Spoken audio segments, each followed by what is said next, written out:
Hey, welcome to the process. My name is Dr. John Bush. This is Thursday game week 4 analysis with uncertainty rankings, game scripts, Vegas information. So you're getting into my process, material that I use, and it's not the end, it's just the beginning for me to think about things. But, by this time, uh, you know, this morning, I guess Thursday morning, it's getting close to the end of the decision making, but still looking for injury information, that kind of thing. So if you haven't been from me, seen me before, please go and check out scienceoffantasyfootball.com. I'll have the all this information there in the article. And I believe that, at least with my process, understanding and predicting game scripts, thinking about the amount of points scored, looking at the players, thinking about their rankings and uncertainty levels, you kind of have to deal it all in to make some final conclusions. And of course, you're having to weigh your other team options as well. So my Vegas information, and I'm just kind of going through here. It's my dog barking, one of them. Vegas and scoring info. Game hitting favorite and underdog. So I'm trying to figure out uh, who's favored, who's not. Looking at the amount of points predicted, over under. So lots of points predicted is usually good for fantasy. Low points predicted, 42 and below of total points. That's not as good, right? Notice I didn't say shouldn't play those games or shouldn't deal with them, but it's just, not the most optimal game here. And then game spread. Uh, for me, if a game figures to be a blowout, then I weigh the option, is that true? And then I look across to the underdog and think about garbage, touchdown and point scoring. And basically, if there's running backs on the loser side or the underdogs, then I'm worried about their rushing because they probably will switch to passing. So those are some aspects that you're trying to predict. If it's a close game, then I think each team will continue to do what they've done best. So if they're a balanced team, rushing, passing, if they're skewed to rushing or skewed to passing, I think that will probably persist right during the game. So it just allows me to visualize a little bit and then eventually putting the players I'm interested in into that scenario. Along the way, I have defense against the position, DAPs, I call it, and easy DAPs means that the position, the player is in an optimal spot. A tough situation, of course, is not optimal. Doesn't mean I won't play Cooper Kupp in a tough situation. It's just I need to understand for my sanity that, he may not score for you, uh, you know, touchdowns this week. Just not an optimal, and be happy if you get one, that kind of thing. Certainly for daily fantasy. Hey, shh, daily. Hey, I'm gonna beat me a dog. Shh. For daily fantasy, then you're thinking, hey, shh, shh. Okay, so trying to calm the dog down. Defense against the position.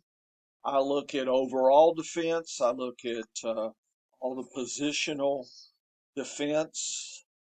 I define kind of the levels as easy, above average easy, below average, tough, and then tough, and that's green to red. So green is good, and red would not be optimal at all.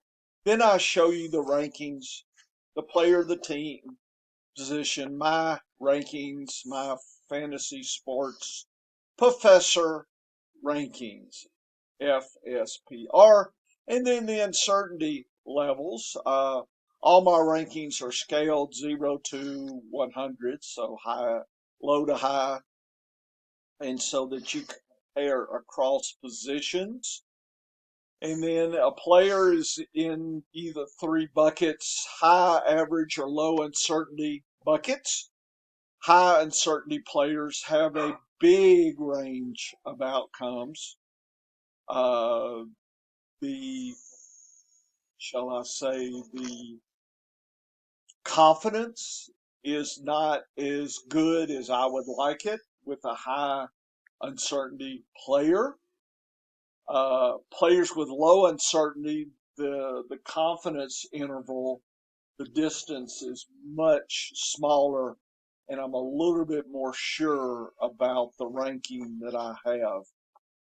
So obviously, high ranked players that are low uncertainty should be safe, whereas high ranked players with high uncertainty would be, quote, less safe for lineups and play, daily fantasy sports plays, that kind of things. And so that's kind of the overview. I'm getting an idea of potential, a lot of passing, a lot of rushing, how teams may or may not fare under these conditions. Certainly, if weather and things come along, probably later, December and these kind of things, kind of stir that into the gumbo and figure it out. But the overall process, if you look out, is I'm trying to create a knowledge base around which to make a decision versus, oh, they were good last week, so this, or they weren't good. I mean, that's just me, very simplistic, and I tried to be a broader use of lots of different data streams to make some final decisions. I mean, uh, this is chaos, right? This is uncertainty. We don't know what we don't know in some cases, right? And so the only way I know to deal with that is to try to broaden our landscape and try to take into account the different aspects as much as we can and make the best decision. I mean, it's not perfect, but until we invent a time machine, it won't be perfect. And if people on Twitter or whatever, proclaim it's a lock or whatever, I just don't pay attention. Frankly, I don't pay much. It's, just kind of almost laughs about the only reason I use fantasy football Twitter. There's some good folks out there, but ooh, everybody's an expert all the time and about everything, so it's weak sauce, the whole thing. Okay, this week, and of course, let me give my diatribe about Thursday games and London games and any kind of strange scenario games. That can't be good. Okay, it may not be bad, but it can't be something that's positive in a super great scenario. Care what people want to think or believe or consider. I'm just Thursday games have been kind of wacky, and it's just makes it a little harder to figure things out. And I'm never satisfied with how it goes one way or the other, and I'm certainly, kind of dragging, being dragged, screaming, and fussing about having to play players on these extreme situations like the London game this week or the Thursday game. I'm just not a fan of that. So here is Cincinnati versus Miami. The time tonight, first game. Favorite is the Bengals. I'm thinking 27. Dog is Dolphins 20, and it's about a touchdown. The official spread is 4. Uh, the Dolphins' fate is in Tua's hands in the sense that I think he is injured, and there are people talking about Teddy Bridgewater coming in, and you never know. Yeah, that just adds to my unhappiness about the Thursday game here. Over and under is 47. It's above average. That's not bad, but it's not just predicted to be, all guns blazing. Here's the PPR points raining down on us. And it's a Thursday game. Okay. The next little segments are my DAPs. I have the game, the team, the week, the front half of the season, FH. Cincinnati's playing at home. Always helps them. Always helps any home team. They're facing Miami, which so far has had kind of an overall easy defense. I call it off type. It's offensive type, and it's easy. And rushing Mixon, if he's healthy, I hope he is. I think he had some issues. Should be all aboard.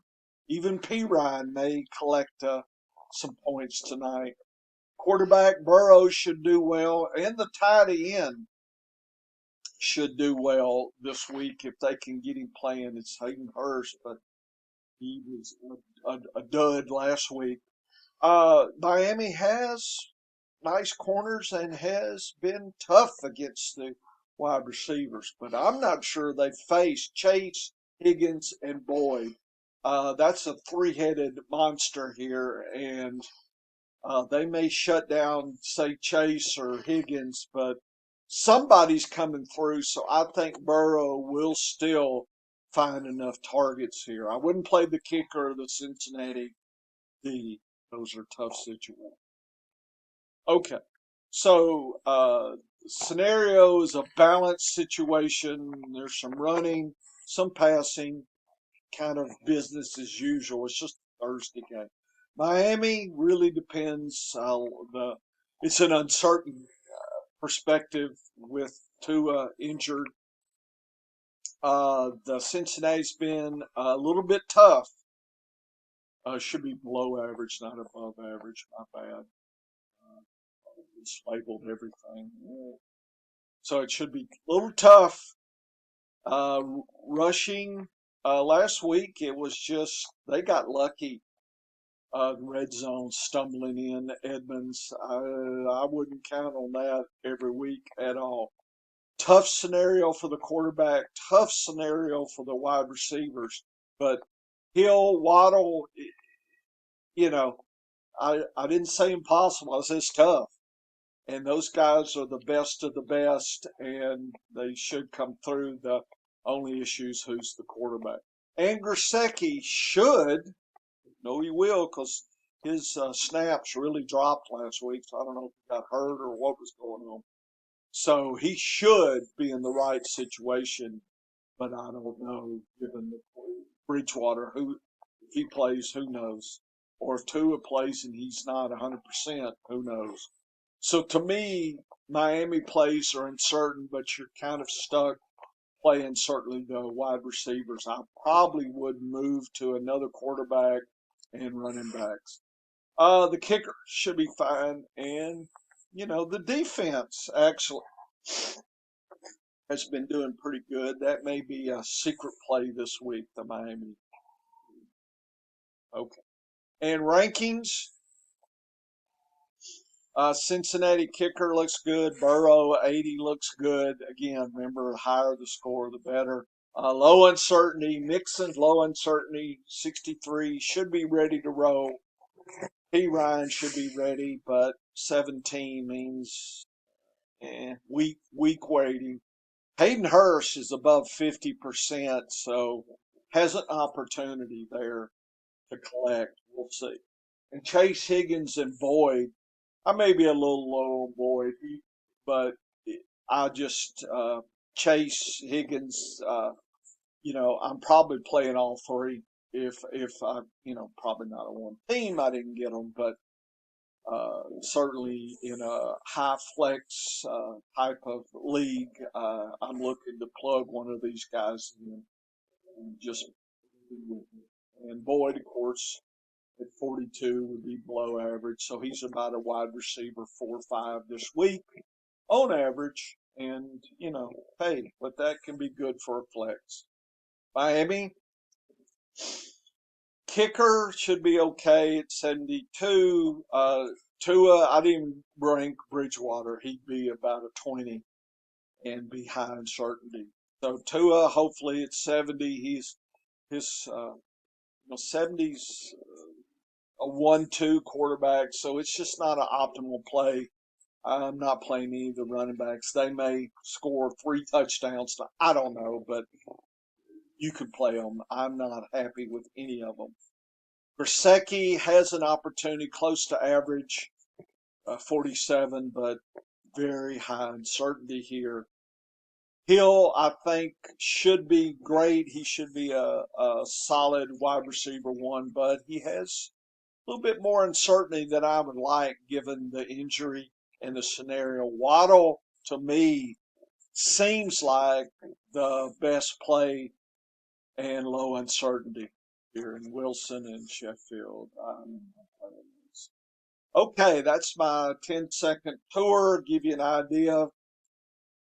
My game script feelings, kind of juggling all this data in my head and showing you my process a little bit. It's not as traditional. I have no idea what else is being done out there, but this is how I like to do it, uh, and think about things. But again, there's other factors, and sometimes I'll overthink, sometimes I won't think enough. Anyway, thanks for listening. Good luck tonight. I should have the Friday games. I'm sorry, Saturday games, Sunday games up and ready to go Saturday. And I'll try to give you some insight into at least the highest shooting games. Listen to our podcast. Well, we have a Wednesday edition that I'm going to post. And Friday, we'll come back and talk about Thursday and set the table for weekend. And you should check out all our podcasts at science@fantasyfootball.com. Check out the Mike stuff and my material. My snap report, really intriguing this week. Check that out. Okay, woo woo, we're having fun. 4 weeks in, yay, let's enjoy it.